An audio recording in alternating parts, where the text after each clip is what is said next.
नमस्कार, आप देख रहे राष्ट्र समाचार। हर बच्चा स्पेशल है। हर बच्चे में कुछ बात है, बस ज़रूरत है उसे वह प्लेटफॉर्म देने की जिसका वह हकदार है।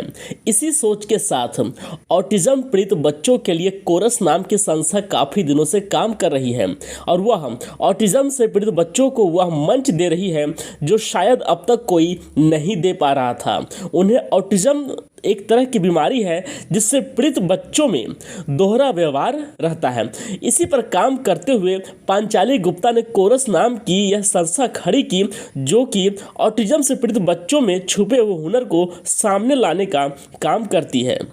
इस संस्था के कर्ता धर्ता पांचाली गुप्ता ने बताया कि उनका उद्देश्य इस मंच के माध्यम से ऐसे स्पेशल बच्चों को नॉर्मल बच्चों के साथ मंच देना है और उनकी प्रतिभा को निखारना है, जिससे कंपटीशन के इस दौर में भविष्य में वह अपने कदमों पर खड़े हो पाए।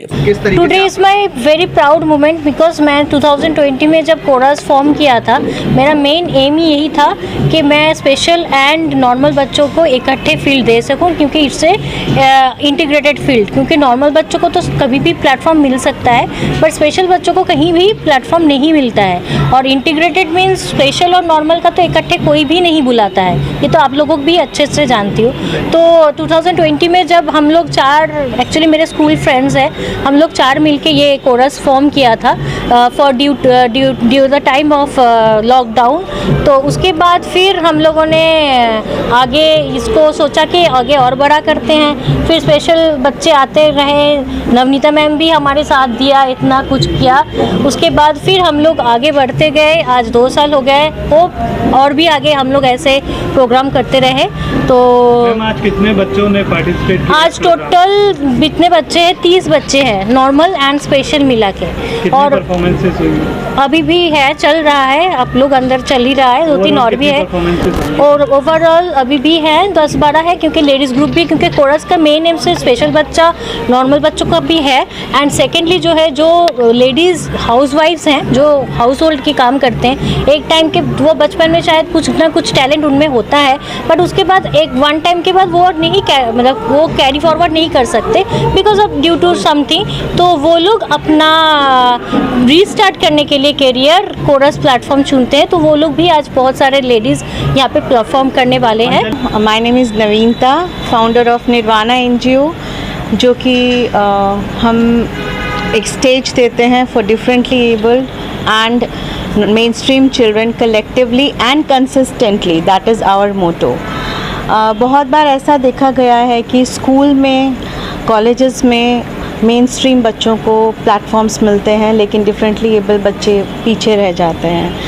निर्वाणा का भी यही एम है, उद्देश्य है। और आज यहाँ कोरस में भी आकर मुझे वही एक विज़न, एक वही मोटो नज़र आ रहा है कि यहाँ पर दोनों बच्चों को जोड़कर आपस में एक दूसरे को सपोर्ट करने के लिए बुलाया गया है। मैम, यहाँ काफ़ी बच्चे जो है मेंटली डिस्टर्ब हैं और उनको आप लोग प्लेटफॉर्म दिए हैं, तो कितना मुश्किल होता है इनको समझाने में और कितना सपोर्ट मिल रहा है लोगों से इस कार्य के लिए? देखिए, मैं कहूँगी इसमें चैलेंजेस सबसे बड़े मदर्स के लिए हैं। बच्चों की जो माएँ हैं, उनके एफ़र्ट्स होते हैं घर से निकाल के उन्हें स्टेज तक लाने के लिए। हम लोग तो उन लोगों के लिए ऑर्गेनाइज़ करते हैं, प्लेटफॉर्म देते हैं, म्यूज़िक बैंड्स वगैरह जो भी है, साउंड सिस्टम, मीडिया, ये ऑर्गेनाइज़ करते हैं। लेकिन बच्चे को एक घर के कोने से उठाकर एक स्टेज तक लाने का पूरा एफर्ट एक माँ का होता है। मैं कविता कुमार, फाउंडर ऑफ धुन फाउंडेशन। हमारी संस्था जो है स्पेशल बच्चों को म्यूज़िक और डांस के थ्रू हील करती है और उनको प्रमोट करती है, उनके टैलेंट को, और इंटीग्रेट करती है नॉर्मल बच्चों के साथ उनका परफॉर्मेंस करना। आज यहाँ जो परफॉर्मेंस देखें कैसा लगा और क्या कहना चाहिए? मैं बहुत धन्यवाद करना चाहती हूँ और बहुत कॉन्ग्रेचुलेशन कहना चाहती हूँ कोरस के पूरे टीम को, स्पेशली पंचाली जी को, जिन्होंने इतना अच्छा प्रोग्राम ऑर्गेनाइज़ किया। और हमारे बच्चों को क्या चाहिए? अपॉर्चुनिटी चाहिए। ये इक्वली टैलेंटेड हैं, लेकिन ये लोग ये बात समझते नहीं हैं, ये उनका माइंड ब्लॉकेज है। लेकिन अगर इन बच्चों को हम टैलेंट को बढ़ावा दें तो ये भी किसी से कम नहीं है। मैम, आप पिछले 15 साल से इस काम को कर रहे हैं जी, क्या बदलाव देखते हैं? अब कई एनजीओज़ और कई लोग इसमें आगे आ रहे हैं, क्या लगता है कि अब लोगों में अवेयरनेस आ रही है इस चीज़ को लेके कि ये बच्चे भी इक्वलिटी हैं, सोसाइटी में बिल्कुल इक्वल इनका पार्टिसिपेशन ज़रूरी है? जब मैंने काम शुरू किया था आज से 20 साल पहले, क्योंकि मेरी बेटी खुद एक स्पेशल चाइल्ड है और आज भगवान की दया से वो 3 नेशनल अवार्ड विनर है गवर्नमेंट ऑफ इंडिया की तरफ से, 2 लिम्का बुक ऑफ रिकॉर्ड में नाम है और 12 ऑडियो CD उसके आ चुके हैं। और सबसे बड़ी बात है कि कौन बनेगा करोड़पति और कपिल शर्मा शो में भी उसने अपना परफॉर्मेंस दे रखा है।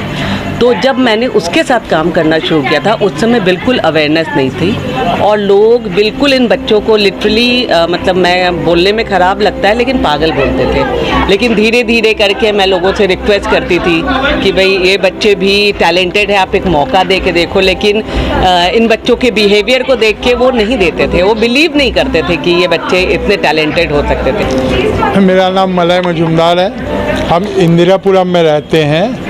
पांचाली जहाँ रहती है वो उसके पास ही है। तो हम लोग वहाँ पे जो एक बंगाली कम्युनिटी है उसमें उसको हम लोग करने की कोशिश करते हैं, थोड़ा सा सोशली जो है इनलाइट किया जाए, ये सब चीज़ में ध्यान देते हैं। सर आज जो कार्यक्रम में आप आए हैं, बच्चों की परफॉर्मेंसेस देखी हैं, क्या कुछ कहेंगे बच्चों के लिए?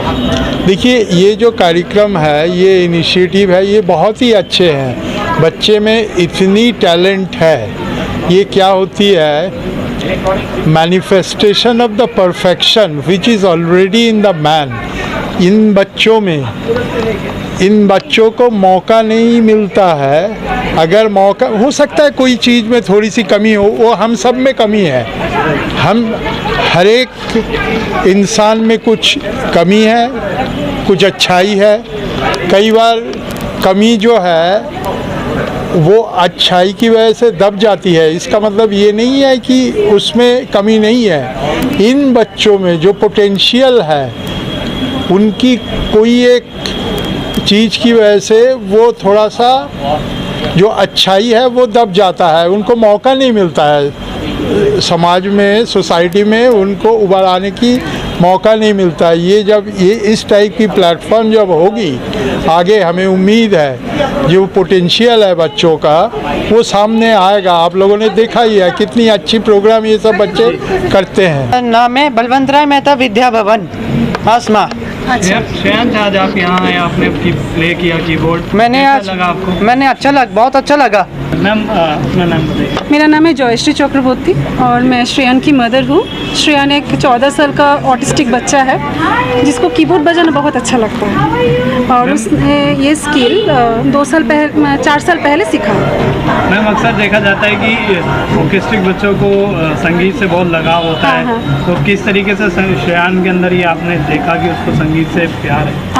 बेसिकली मैंने उसने गाना सिखाना शुरू किया था, पर जब मैम उसका कीबोर्ड छोड़ के जाती थी ना, वो उसको वही गाने को उसमें बजाता था, तभी मुझे लगा कि यही शायद है उसका स्किल जो ब्लेस्ड है।